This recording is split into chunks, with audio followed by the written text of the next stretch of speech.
Como montar a sua carteira de ações? Você acha difícil? Você nunca estudou ou já ouviu muita gente falar sobre isso, mas não teve coragem de se aprofundar? Bom, então nessa aula eu vou te trazer de uma forma simples como montar a sua carteira de ações.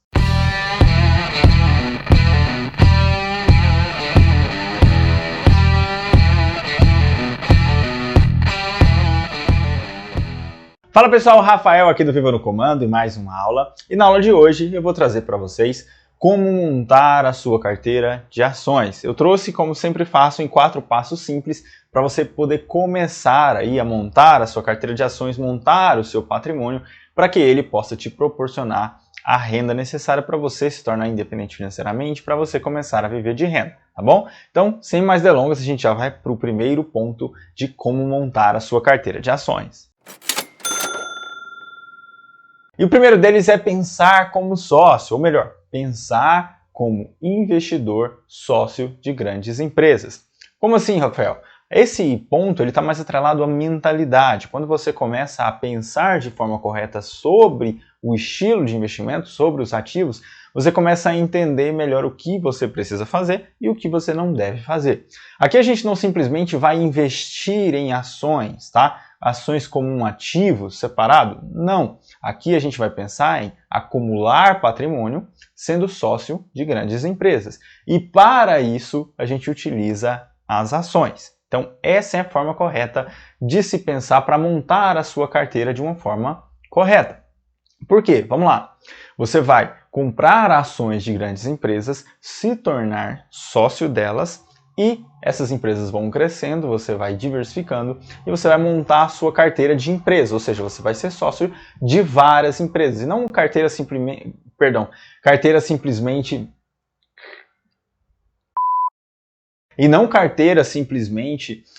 de ações, né, sem saber de quem são, de onde são, simplesmente surgiu do nada, aquele tipo de coisa, e isso traz muita dúvida, traz muito medo para as pessoas. Então, não. Como é que você faz para começar a montar a sua carteira de ações? Primeiro, com a mentalidade de ser sócio de grandes empresas. Você não está montando uma carteira de ações, está montando uma carteira de empresas. Você está se tornando sócio de empresas, usando as ações para poder fazer isso. Então, esse é o primeiro ponto. Pensar em acumular patrimônio sendo sócio de grandes empresas através das ações. Segundo ponto, escolha empresas que tenham bons fundamentos. Assim como você aprendeu no ponto número 1, em que você precisa pensar em acumular patrimônio sendo sócio de grandes empresas, não simplesmente comprar ou vender ações ou montar um número X de ações para a sua carteira. Nesse ponto, você precisa se preocupar em o porquê eu estou me tornando sócio daquelas empresas, o porquê aquelas empresas vão fazer parte do meu patrimônio. Porque existem centenas de empresas, e eu arrisco dizer aí, a gente está chegando perto de 500 empresas só na Bolsa Brasileira. Mas qual delas escolhi? Eu não vou montar uma carteira de 500 empresas. Eu vou chegar no próximo ponto, eu vou falar um pouquinho sobre esse número.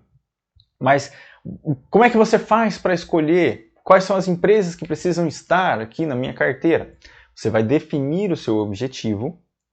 Como assim, Rafael, definir o objetivo? Bom, empresas que pagam dividendos ou não, empresas de determinado setor ou não, empresas de setor público ou privado, e tudo isso você vai segmentando aquelas mais de 500 empresas para trazer e formar a sua carteira. E por que eu falo que você precisa escolher empresas com bons fundamentos? Porque existem critérios objetivos e subjetivos. Eu não quero investir, Rafael, em empresas do setor elétrico, empresas de geração de energia. Ok, isso é um critério subjetivo. A empresa ser do ramo de energia ou não a torna ruim. Tá? Isso é uma escolha sua e tá tudo bem, tem que ter essas escolhas sim. Mas a gente está falando aqui de critérios objetivos. A empresa tem que ter bons fundamentos para entrar na sua carteira de ações ou carteira de empresas. Quais seriam esses bons fundamentos? Vou trazer um resumo. Ter lucros consistentes, caixa equilibrado, dívida equilibrada, pertencer à bolsa há mais pelo menos de 5 anos, estar na bolsa, né, há mais de 5 anos, ter uma boa governança, tudo isso entra em bons fundamentos. E onde é que você acha essas informações? Lá no site da Bolsa de Valores brasileira, porque todos os ativos negociados na bolsa têm que ter obrigatoriamente os seus fundamentos publicados publicamente, né, sendo até redundante, e isso consta no site da Bolsa Brasileira. Eu não vou entrar em detalhes quanto a essa análise, porque a gente tem aulas aqui bem específicas tratando desse ponto, que é do quadro Analisando Ativos. É só você pesquisar, seja aqui no YouTube, no Instagram, no Facebook, você pesquisa Analisando Ativos Rafael Moraes, você vai encontrar, ou Analisando Ativos, perdão, Viva no Comando, você vai encontrar analisando aí ações, analisando empresas e analisando até fundos imobiliários, que é outro tipo de investimento que a gente trabalha muito aqui, tá? Então, segundo ponto, se torne sócio, monte, traga para a sua carteira empresas que tenham bons fundamentos. Terceiro ponto, diversifique. Sim, você aprendeu que no primeiro ponto você precisa investir se tornando sócio, acumulando patrimônio, se tornando sócio de grandes empresas, empresas boas.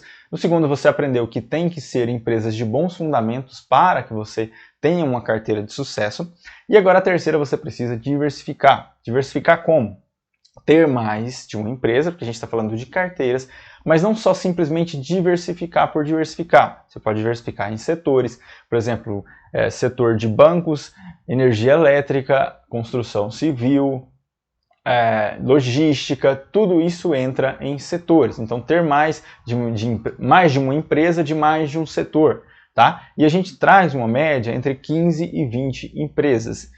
Mais que isso já seria talvez um exagero, menos que isso também seria um pouco de descuido, tá? Então entre 15 e 20 empresas para você poder montar a sua carteira. E essas 15 e 20, vamos pegar aí 20 como exemplo, você precisa diversificar. Então ter empresas do setor financeiro, ter empresas do setor de engenharia, ter empresas do setor público, tá? Isso aqui são exemplos que eu estou citando, tá? E você vai montar essas 20 empresas, sempre levando em consideração a mentalidade, que foi o primeiro ponto que eu falei, e o segundo ponto de ter bons fundamentos, que foi também falado ainda nessa aula, tá? Então, terceiro ponto, diversifique. Por quê? Isso é controle de risco. Todo tipo de investimento é arriscado, não existe investimento que não tenha risco. Poupança é arriscado, tá? O que faz a diferença entre um investimento ser mais arriscado ou não é você, é o controle de risco que você faz. E eu estou cansado de falar isso aqui no Viva no Comando, perdão. Então, diversificação é o melhor controle de risco. Por quê? Porque quando algo não está indo bem, outro algo que também faz parte da sua carteira está. Então, tudo isso, se equivale. E isso a gente utiliza de uma forma bem dinâmica para que a sua carteira seja uma carteira de sucesso.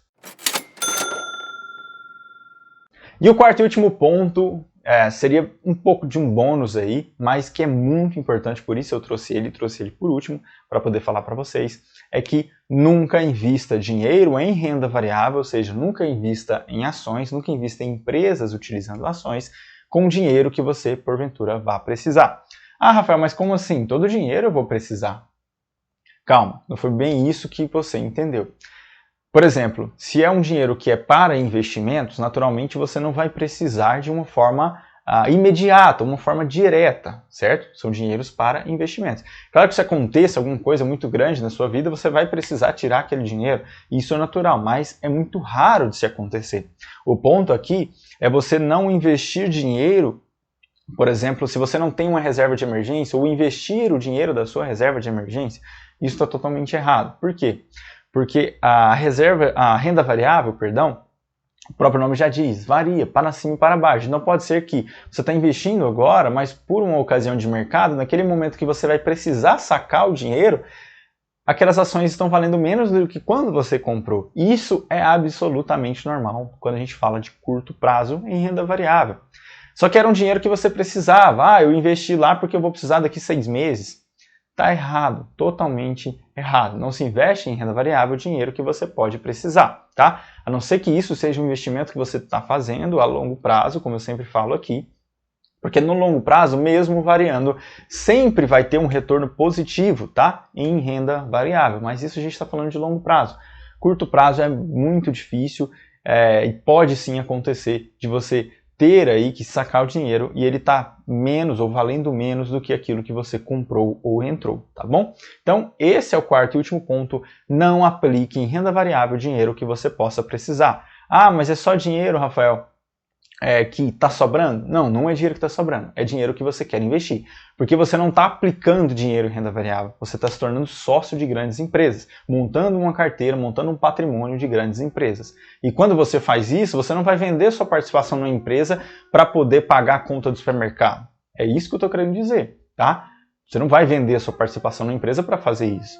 Então você só participa de uma empresa, só se torna sócio de uma empresa de dinheiro que você de fato está disposto a investir. E não de dinheiro que você tem que pagar a conta do supermercado ou a conta de luz, senão vai desligar e vai cortar a sua energia. Entendeu? É isso que eu estou falando basicamente. Então esse é o nosso quarto e último ponto. Então é isso, pessoal, uma aula bem simples, bem objetiva para você poder entender o que você precisa de fato aí, de uma forma bem objetiva para poder montar a sua carteira de ações, a sua carteira de grandes empresas, que vai te proporcionar aí poder viver de renda, conquistar a sua independência financeira, tá bom? Se você ficou com alguma dúvida, é só mandar aqui nos comentários que eu vou ter maior disponibilidade aí para poder responder todo mundo, tá bom? Não se esqueça aí de acompanhar o Viva no Comando nas outras redes, a gente está presente no Instagram, no YouTube e no Facebook, certo? Então é isso, mais uma vez muito obrigado e nós nos vemos na próxima aula.